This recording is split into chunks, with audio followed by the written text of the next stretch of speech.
पर्यटन, वाहतूक व संदेशवहन या धड्याचा आता आपण अभ्यास करणार आहोत. चला तर. आता आपण बघतोय पर्यटन करून पहा.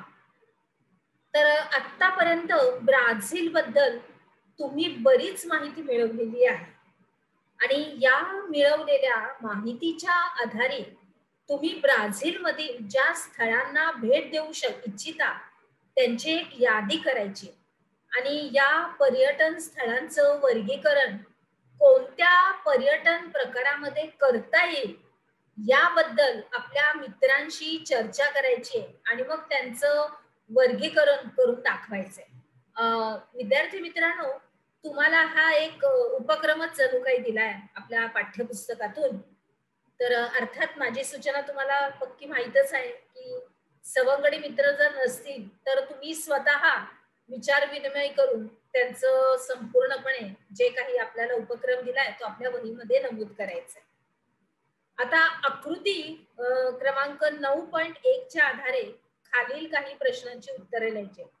आता ब्राझील मधल्या आंतरराष्ट्रीय पर्यटक संख्या आणि भारत आंतरराष्ट्रीय पर्यटक संख्या आपल्याला दिली गेलेली आणि ब्राझील निळ्या रेषेमध्ये आणि भारत गुलाबी या रेषेमध्ये दिला गेलेला आहे आणि खाली संपूर्णपणे 2015 पर्यंत 1995 ते 2015 पर्यंत सन दिलेले आहेत आणि डाव्या बाजूला एक आलेख दिलेला आहे म्हणजे आकडेवारींचा. आता त्याच्यावरूनच तुम्हाला या प्रश्नांची उत्तरं द्यायची. बघूया आता प्रश्न काय आहेत आपले. चला तर 1985 साली कोणत्या देशामध्ये अधिक पर्यटक आले?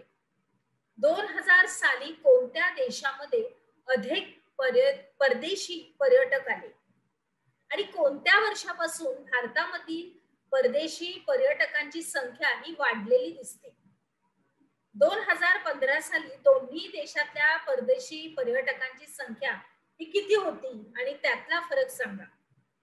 आणि 2010 नंतर भारतातले परदेशी आपले पर्यटक आणि मोठ्या प्रमाणावर वाढण्यामागचं कारण काय असावं?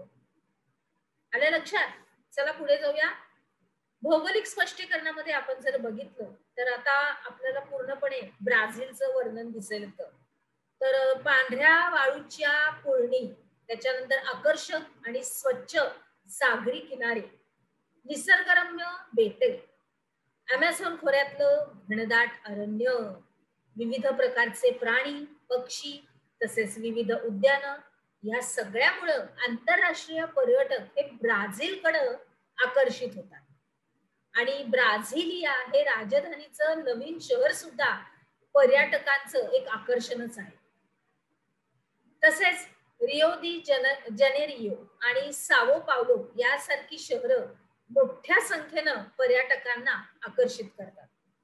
मग देशातल्या अनेक भागामध्ये पर्यटन हा एक महत्वाचा आर्थिक असा व्यवसाय आहे आणि ब्राझीलमध्ये पर्यावरण स्नेही पर्यटनाचा विकास होत आहे. बरोबर?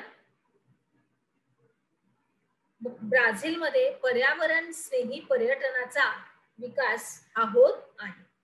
देशातील अनेक भागामध्ये पर्यटन हा महत्वाचा आर्थिक व्यवसाय आणि मग ब्राझीलमध्ये पर्यावरण स्नेही पर्यटनाचा विकास होत आहे. पुढे जाऊया.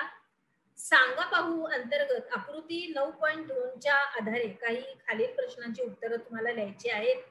ह्याच्यामध्ये वरील आलेखाचा प्रकार कोणता? या आलेखामध्ये कोणत्या बाबी दाखवल्या आहेत?